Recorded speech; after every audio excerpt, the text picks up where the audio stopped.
It's time to down tools for a bit. Welcome to the Tool Shed, the influential podcast for anyone and everyone involved in the building industry. Here's your host, Mick Hawes. Hey folks, welcome to the Tool Shed podcast, another episode. One of the questions that we get asked a lot is how do we create more leads?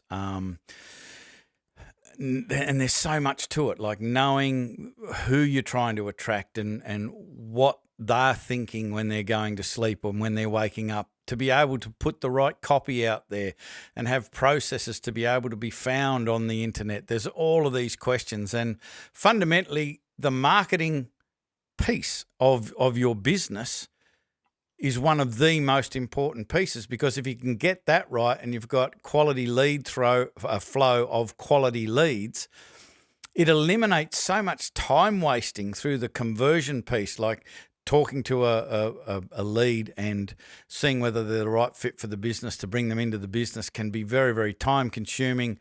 You can end up talking to a lot of leads that are completely inappropriate for your business, so it can waste a lot of time. And getting good leads and then having them become good quality clients can profoundly change the enjoyability factor, the profitability factor, the time required to manage.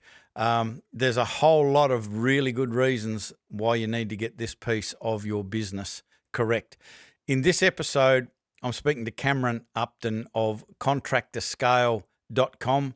All of the links will be in the description as to how to get in contact with Cameron, but we're going to discover all about contractorscale.com, all about Cameron's journey to get here, and why it's so important to have someone in your corner that can help you through this maze, because it is a maze. The marketing piece for a business, particularly social media and Google and so forth, the goalposts keep changing, the algorithms keep changing, and you need somebody in your corner to guide you through that maze. Welcome, Cameron.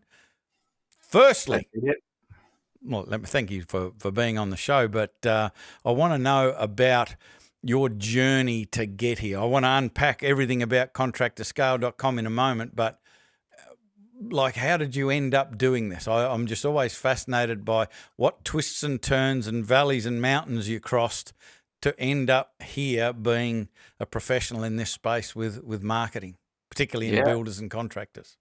Yeah, gotcha. Well, appreciate the intro and good to be here. So, yeah, many years ago, started off actually as an apprentice, did an engineering apprenticeship, and ended up trade qualified in that in marine systems engineering. But lo and behold, 2007 financial crisis, etc. No one wants to buy a $50 million yacht, so that sort of fell off the road a little bit. So that took a different turn away from that. Ended up in sales and marketing and that sort of thing. Did a few things on my own, did a few e-commerce and running leads for my old man's business and stuff like that. He was more into manufacturing and wholesale and stuff. So ended up doing that. And to be honest, nothing fulfilling about doing e-commerce and selling stuff to people in that respect. It's only so much home decor you can sell. But no, so did that. Ended up working with the professional builder as their head of marketing there, teaching builders how to do marketing. So spent 6 years doing that, and obviously found what works, what doesn't work. But obviously the bigger struggle was you can only teach these guys so much. They then run out of bandwidth to actually implement it. So I guess the next logical step was how can we just take it off their plate and do it for them? And that's kind of where we ended up. So that's us. And I'm detecting that there's a little bit of an east of Australian accent. Oh, a country east of Australia. That's am I picking that up right? Is that am I? Yeah, so southeast a little bit. That little place called New Zealand. Yeah. No, it's. Well, I'm down in Tasmania, so I'm just east. Oh, west of you. So. Oh, how many fingers have you got then? Yeah, all of them. Good stuff. So, tell us about the contractor scale .com, because there are reasons why people get into these businesses, and as a rule, it's because you noticed that something wasn't right. there was an opportunity to be able to help more people, to be more successful. What were you noticing? What were the mistakes that the trades businesses were making with their marketing that caused you to start your own business? Yeah, no, I love it. So, a couple of parts that sort of started getting into the process. The first one was that by coaching a lot of the builders on doing marketing, a lot of them were coming from working with other people saying, hey, can you check out my stuff, what I've been doing myself or what I've been doing with other people? And there was really some common issues there. The first one was typically, they didn't know what they were doing themselves, which is an educational process, which is fine. But the other one, which was really the one that I wanted to tackle, was there's a lot of marketing agencies out there through no fault of their own, try to layer on the same stuff that works for a hairdresser or it works for a Fortune 500 company that doesn't necessarily work with a builder, remodeler, as far as, needing to get leads that come through, but being able to track them through that sales process. So you can get 100 leads today, but which ones are actually good that end up in a signed contract 9 months down the track through preliminaries and all that sort of stuff. So that's kind of what I wanted to avoid, is getting people stuck in there. They were spending $5,000 a month and they're saying, is it good or bad? I'm like, well, how much have you signed from it? And it wasn't very much. So that's the big one, which started me getting into the space and wanting to help a bit more. But yeah, other than that, just a lot of generalists trying to work in construction. It's just a little bit different in how the marketing works there. Yeah, and it's like there are a couple of things there that I'd like you to expand on, because I think they're really important parts of the marketing piece. And the first one is, who am I trying to attract? Because like when we're talking about the avatar or the ideal customer for a building business, and I'll say, well, who is that? And they'll often go, well, it's someone between, let's say 35 and 55. And it's like, wow, lots happens in your life between 35 and 55. Like your priorities change significantly between 35 and 40, let alone 35 and 55, So their problems are completely different. Like, how important is it in your mind, and what processes do you take people through to get clear on that? Because to me, it's so essential to narrow it down to exactly the person so you can communicate effectively with them. Oh, 100%. Yeah. So we have a bit of a framework that we follow through as far as the way that we attract people and all that sort of thing. But ultimately, they're going to be very similar in the sort of demographics that you work with or that you're trying to attract. And so we always start with the foundations, like what are you looking to do? Who do you want to attract? And if it's everybody, it's going to be nobody, right? Yep. So yeah, hence what you just said about. Unpack that real quick, because that is something that I really struggle to get across to people. It's like, if you really narrow your message down to, left-handed grandmothers, like of a very specific age, you're going to tend to attract people slightly to the left of that and slightly to the right of that. But if you create a message where you're trying to attract everybody from slightly left to slightly right, I feel that the message has really lost its impact and you end up attracting nobody. So just unpack that, because I think it's so important.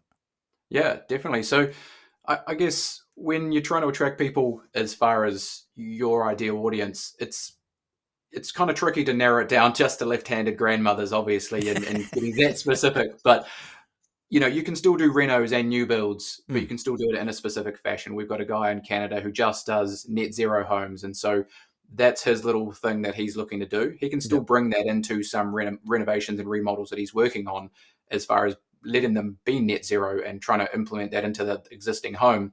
And then obviously the new builds that he's doing are more focused around that too. I guess more of the way to think about it is trying to attract people that are aligned with your core values, are aligned with what you're trying to bring into the world. I know that there's a few things that people understand. Is it all about cost? Like, are you trying to attract and provide the cheapest homes possible? If that's what you want to do, then that's cool, and you can be a large scale kind of economy builder. But if you're looking to just work with high-end business people who are looking to be hands-off, who are happy to spend the money on the nice things, then that's another avenue as well. And you can get a little bit closer into the demographic there.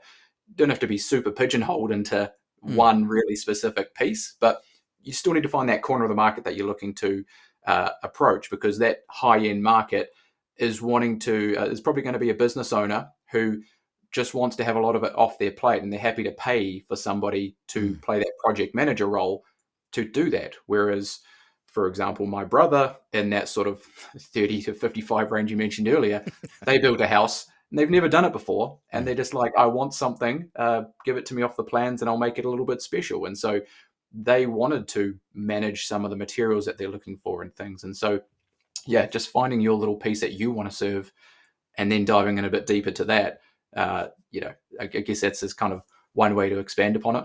Yeah. The second thing that you mentioned that I picked up was the importance of measurement as well. It's like I'm paying an agency to do whatever, and how are you measuring that? Because like, I know that you can do things to get the phone ringing, but your phone ringing doesn't pay for the groceries. You can't go to the grocery store and saying, give me the groceries because my phone's ringing. You've actually got to give them some cash, so I'm told.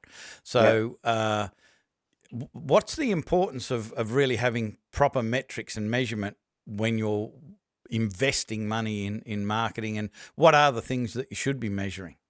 Yeah, without a doubt. So obviously the metrics are going to get, very granular at each piece that you're looking at. As a rule of thumb, you need to start off with what phase of life and of business are you in? Are you having kids and different life situation going on, in which case maybe you're not looking to grow the business because that can be highly stressful. But if you are looking to aggressively grow, then what percentage of your total turnover are you investing in? Is it 1, 2, 3% of your total turnover that you're putting into marketing to grow? And so there's kind of those ways to look at it initially, but then some of the metrics that you want to track along the way is, and just to sort of preface this, is when we work with people, we don't just stick to the systems that you're using. We make sure that you use our system, which is a white labeled system you can get from somewhere else. It's a CRM. But basically what it tracks is everything across the process. So all the leads come into one place. We have all the different stages of the pipeline across there. So new leads, qualified, meeting booked, preliminaries, feasibility studies, etc., all the way through to contract signing and that sort of thing, and ultimately deal one. Now, from total leads that have come through, we typically see that about 10% of total leads will go into deal one. Now, as a rule of thumb, you're going to see that split down by traffic source as well. So if all of your work's coming through referrals, then you should be signing 80% of that, because if they say you go and work with Mick, then you should work with Mick. Okay. Whereas if you get somebody coming through from online marketing or hell, the back of a bus, please don't do that, by the way, is they're going to be very cold. And so you need to have a way of educating and nurturing them through the process to convert them. But typically they're going to convert at that sort of 10% mark or thereabouts. So top line numbers is going to be around the conversion from lead through to job signed. And then there's going to be other metrics that you track between each stage. Okay. So how many people do you meet with on site that ultimately sign up for your preliminary service? Okay. And you should have a percentage for that. So you can track it along each stage of the pipeline. But if you want to look at it, that's probably the best way in the sales process. You can look at it on the front end as far as your marketing. Is your click-through rate high? If that's high, then it means that you've got a really attractive ad. Okay. If you just say the same old stuff like, we've been in business 25 years, we're the best, we're amazing, then your click-through rate's going to be very low, because nobody cares about you. They only care about themselves. So there are metrics across each stage of the traffic and the conversion process. Hey, I'm Mick Hawes from Builders Business Black Belt, and I hope you're enjoying this episode of the Toolshed podcast. I've got something super exciting I want to share with you. We've got a place that's got a whole bunch more free resources to help you with your building business. In fact, there's a whole other podcast that gives you specific training that will help you get more free time, more profit, and more enjoyment from your building business. And it's called, funnily enough, the Toolshed. It's free to join, and it's full of other success-focused builders. And I invite you to join us in the Toolshed, where you can ask me questions and get guidance and support from other successful builders. Just click the link in the description to join, and I'll see you in there. I hope you enjoy the rest of this podcast. One of the things, like cruising around your website, that caught my eye was there was a bunch of things on there, being the one-stop solution, which is always a great thing rather than trying to pull together, you know, somebody writing a copy over here and a CRM over there and all of that. So that's very, very appealing. Industry specialists, which is excellent because I think that's something that we learnt when we were small business coaches, which back 15 years ago I thought was a niche, but I was very wrong. Or the left-handed screwdriver. Yeah, left-handed builders. That's where we specialise. But one of the things was guaranteed results, and I'd love you to expand on that because I find that from a marketing agency perspective is, I would imagine, a very, very challenging thing to be able to guarantee.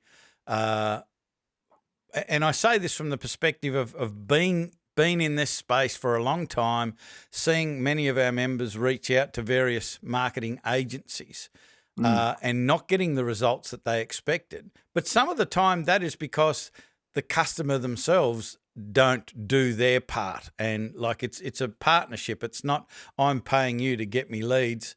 Now just get me leads. Like, you've got to play your part. There's a lot of input from the customer's point of view to make this work. So run me through how you guarantee the results, because I just think it's fascinating. Yeah, no, for sure. So to preface all of that, like, we don't just want all the people that want the guaranteed leads and then, they come and they're typically the worst clients because just like you say, they think that it's all going to come to them and people are just going to say yes. If you've never done marketing before, you should try doing it yourself or some other low-cost way of first, because like with the referrals I mentioned earlier, if you've only ever had referrals and try to do marketing, there's going to be a very unrealistic expectation of how well they convert versus, any inbound leads coming in. But as far as the actual guarantee itself, we've had probably one case in the last couple of years where it didn't work and we parted ways, and that was, everyone was happy in that situation. But the population of that town was about 10,000 people. And so there's only so many people you can show a message to that will ultimately take you up on it. Okay. And in hindsight, probably should have had that discussion with them earlier and set those expectations as far as, this is going to be something that you need to dominate the market. You can't take a slice of it because there is only this many people that are looking to build a home. Yeah. Got to take the whole cake. Exactly. The whole cake or nothing. Right. And so the way that we guarantee it is we always set KPIs and everything to start with. And so that's what we agree upon when we set out. That dictates your marketing budget, and there's a formula for all of that. But basically, we will hit that target within the first 30 days, okay? Or we'll work for you for free after that. Now, I just activated this for a guy in Santa Cruz, very small place down from Silicon Valley, and so very dependent upon what the tech market's doing. Just messaged him that we just missed the deadline on that one. And subsequently, the next day, he actually got 4 leads through at $8 each, which was bananas. So it was a day late on that one, but regardless, we'll get things moving forward for him on that. And they have already started to change there. But that's how the guarantee is structured, and purely backed upon all of those other bigger guys that basically base it on, hey, how long is this going to take? Oh, well, you'll definitely see stuff coming through in the first 6 months, right? Which is a crock of shit. There's a thing called direct response marketing, which is making sure that you get a return for every dollar spent on your marketing, and you should be able to track that and measure that. Okay, we help with the brand and everything else, but you just need to be able to track a result, and so that's how we kind of structure that. Yeah, and like you mentioned, direct response, and I remember, I mean, it used to be, I don't know whether it still is, called emotional direct response marketing. How important do you think it is for people to understand the philosophy of emotional direct response marketing? Because I know I've never been a huge fan of just awareness, which is what all the radio stations and the newspaper and the television stations would talk you into, and we've got this massive reach and 40,000 people are going to see it. And it's like, again, I can't pay for the groceries with reach. Yeah. It has to be cash. And emotional direct response marketing has always been, I'm putting $1 in, what's the dollar out? how important do you think it is for people to understand this criteria before jumping in to a business like yours? Yeah, I mean, I think there's a couple of things to it. There's always shifts in the industry, like you mentioned earlier. It's Yep. a constantly evolving world. Back in the day, they would send out postcards and direct mail pieces to your letterbox, and you would return a check and things if the sales promotion was good. With direct response nowadays, I think there's different ways of sort of blending things together with the rise of AI and all this Yes. other stuff. You know, everybody's very aware of promotions and very aware of, hey, this is an ad. Okay, I know that this is an ad, and so therefore I'm a little bit skeptical. Yep. So, whereas going straight at it with brand, right? Coca-Cola spent, I don't know, 500 million last year, and they don't expect or know where or what's working for them. They just know that overall, I'm going to spend 500 million on promotions, right? But the small business and the medium-sized businesses can't do that, right? No. You still need to know where it's coming from. So I think it's a blend of both. Yep. There's a great book called They Ask You Answer by Marcus Sheridan. He's a guy from the US who essentially was a fiberglass pool manufacturer and installer. And anyways, long story short, they just said, hey, how can we just solve people's problems and answer their questions? And if they see value in that, then they'll take us up on it. So that's part of the philosophy we use, is just give people what they want. If they're looking for cost, let's give them an online estimate, which is one thing that we can do. If they're looking to understand the process, and let's give them a checklist on how the whole construction process works. Okay. So kind of blending together content and helpful information and education alongside the direct response. So making sure that you're not just putting a blog post out there, or you're not just doing an ad, but you're kind of combining them both together so that when people do come and see you, there is a way for them to get in touch and to take you up on the offer and become a lead. So blending those together has been a really big piece recently. Yeah. You've mentioned a couple of clients already in the conversation, and both of them were international. So I'm assuming that you can obviously speak with people and hook up with people all over Australia. But I did notice in your ad, like you only have one spot per area. I don't know how big that area is, so you're working with that person rather than working with two people and competing against each other, which would be a conflict of interest, I would imagine. So how big are those areas? Are they all over the country? Who's the best people to call you, to reach out to you? No, for sure. So we work with people, all around, like you said. I'm based in Auckland, New Zealand, and so we work with multiple builders in Auckland. Okay. Now, it's less about area proximity, more about population and can it support a marketing activity, right? So the example I mentioned earlier, there's only this many people. If I worked with one person, it was very thin for them to dominate that market, let alone trying to get two. So we sort of look at it as far as total population size, overlapping areas and things like that, but then also different types of work. So we're working with a custom home builder here. We can also work with a renovation guy here if we're just after some of that stuff. So we can kind of split it that way. But we work across most major cities and it's able to work very effectively. Even some small towns and things like that makes it a bit easier in some of the SEO stuff. But we work all over US, Canada, Australia, New Zealand. But we're probably 60% New Zealand and Australia at this point anyway. Yeah, cool. The pathway to you. So somebody listening to this goes, I want to jump in and find out whether this is going to work for me. They obviously go to the website. Is that the first point of call? And what are the steps, and what are the experience that they can expect having a conversation with you? Where do they end up? Yeah, for sure. So couple of different ways. If you want to just stalk me and figure out if I'm a weirdo and if we're a good fit, kind of like you would. I've already done that, folks. It seems pretty good. We've done the all of the proper checks. Okay, good stuff. So feel free to add me as a friend on Facebook. I'm a normal guy and I post business stuff there as well. And there's some general info you can get. If you're wanting to get more hands-on, then the website, there's a overall system that we use, and I kind of explain it there as a diagram, and then backed up with an entire overview of how we work with people. So regardless, that'll give you an understanding of how we do things. Funnily enough, there's also the amount of marketing agencies that come through downloading that resource as well is quite ironic. either after that point, or if you just want to get in touch and just give me a call. My numbers are listed on the site, or book in a time, book in a marketing audit. We'll go through all of your current assets, your website, your social media, your SEO, and sort of everything that you have, and open that up, find out where you sit, and then get a plan together as far as what you should be focused on, because it's more around, there's no one plan, just based off type of work and numbers that you're trying to hit. We're working with a kitchen builder who needs 100 leads a month to hit their 15 jobs a month that they build and install. But we also work with a custom home builder who only needs 3 jobs across the year. And so the strategy is very different based off that. So that's what that marketing audit's all about, and getting the right strategy together. But yeah, contractorscale.com, you'll find all of that stuff on there. Yep.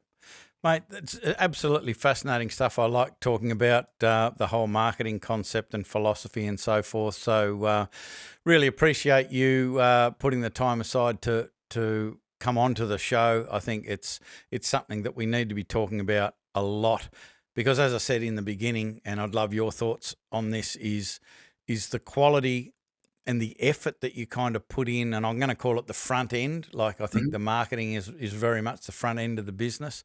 The amount of effort that you put in there in thinking about who am I trying to attract, what sort of projects, where from, all of those things, and the effort that you put in at the start of things can really have a massive impact on how much time you waste with inappropriate people, with dealing with clients that shouldn't have been in your business in the first place. They're not the appropriate client.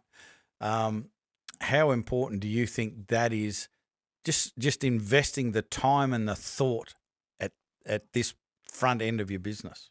Yeah, definitely. And I think for a lot of guys, they don't really know what makes them special or who they're trying to attract and that kind of thing. And I'm happy to help open up all that. Like, everyone's got their own goals and things, but yeah, you definitely need to know where you're heading, at least for a start, as far as, are you looking to grow? Are you looking to keep the same size but increase profitability? Because that's a really big piece. Like, there's no point in getting busier if you're not making any money. And obviously you guys work with people a lot on that, which is super helpful. But you need to obviously understand, okay, well, which clients are those, right? Let's try and attract more of those. But probably the biggest piece of all of what we do, and what you guys should really try and work into your business as well, whether it's through a form or whether it's through someone talking to people or whatever else, is how can I exclude as many people as possible? Yes. So in a perfect world, our clients or the people that we work with throw away 75% of the leads that come in, which is, I think, a great thing, because you only want to work with those people that are a good fit. So are they in the right area? Are they looking for the right type of work? Are they a plain asshole, in which case I don't want to work with them? Let's get rid of them, right?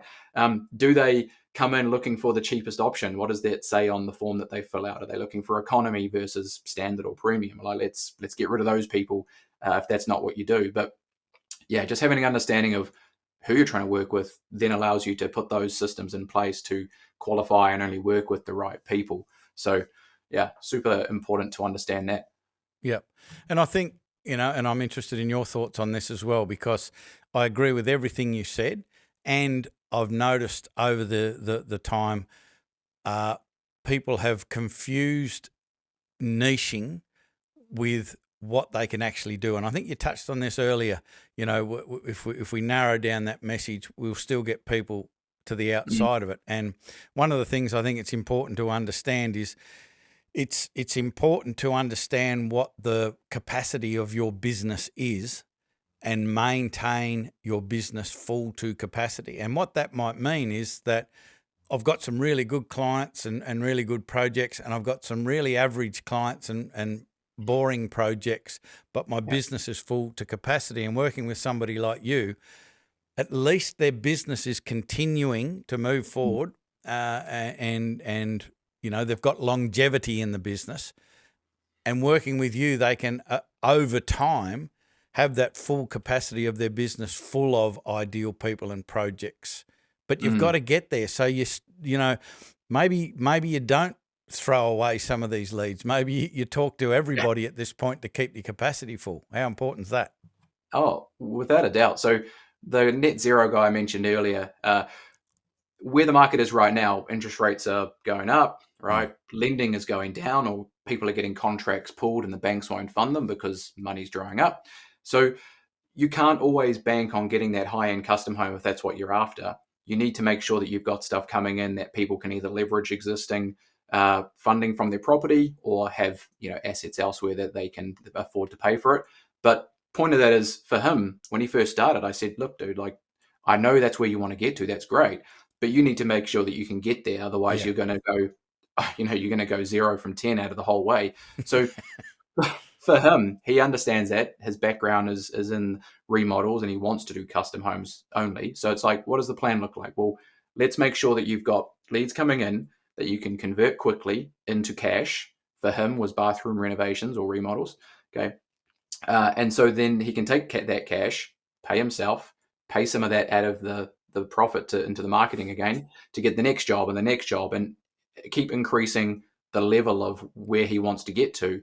So it's never just starting here unless you can really suck it up and eat the cash flow hole that'll dig for you. It's following cash flow, following your pipeline, and getting to that target in a way that actually keeps the business stable and keeps it full, like you say. So better off to have a combination of projects until you get to a point where you can just have the best ones that you're looking for. Yeah.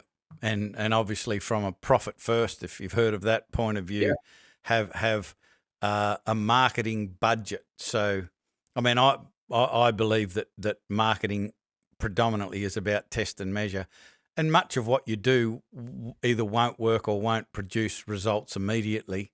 Mm-hmm. So you need to have money to be able to put into some experiments to figure out what's going to work, what's not going to work. And I see a lot of builders potentially throw a Hail Mary, like they haven't got the money, but they grab some money that they can't afford, put it into marketing, hope that it's going to work, and it doesn't. And then, they think, well, marketing's a waste of money. Marketing doesn't work. But you've got to have a budget.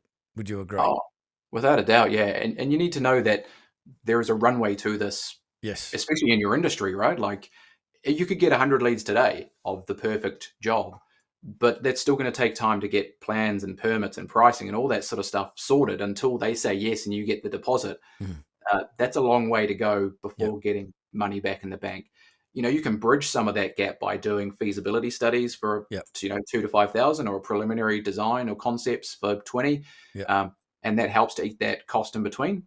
But at some point, you need to make sure you give it a good runway and do it the right way, rather than, like you say, trying to throw a Hail Mary in there that isn't really going to work for people. So, don't ever try and spray and pray. If you need the help with it, then give it a go yourself. Use the money that you've got to put into the advertising. Okay. At the end of the day, it's your time versus money. And if you don't have the money to do it, then just spend your time, learn it, get some quick wins. Once you have the wins coming in, then you can look at outsourcing that sort of thing. But super important. Yep, absolutely. As I said before, fascinating conversation. Pleasure to have met you. Thanks very much for being on the show, and hopefully we'll be talking again at some stage in the future. Thanks for having me. I appreciate it, Mick. So that's it, folks. That is this episode wrapped up. Love you to reach out, have a chat to Cameron. All the links will be in the description. Reach out and find out whether how they work is the right fit for you, but be aware of everything we've talked about. Be aware that you really should be having a budget. You need to be putting some time and effort, and you need to contribute to the process. But having someone like Cameron in your corner to be able to guide you and ask you the right questions can really speed up the process and stop you wasting a whole bunch of time. There's obviously a lot of experience there to be able to stop you from doing things that we already know are a complete waste of time and money, and point you in the right direction and have a refined approach to it. So I hope that was helpful. Reach out, have the conversation. But this part of your business, I think, really does always need some attention and some focus, and it's always shifting and changing. So you need somebody in your corner that is at that front edge of the wave of change, where the processes are changing, the algorithms are changing, the technology's changing, and you need someone to help guide you through that always. So reach out and have that conversation. I hope you've enjoyed this episode of the Tool Shed podcast. We'll be back. I'm struggling with my words here, but I will get it out. We will be back soon with another episode of the Tool Shed. Before you know it, I'm Mick Hawes from Builder's Business Black Belt. That is all. I'm out. Bye for now. You've been listening to the Tool Shed. If this podcast struck a chord with you, make sure you spread the word by sharing it with your mates in the building industry. We love your help to make the building industry better for everyone involved.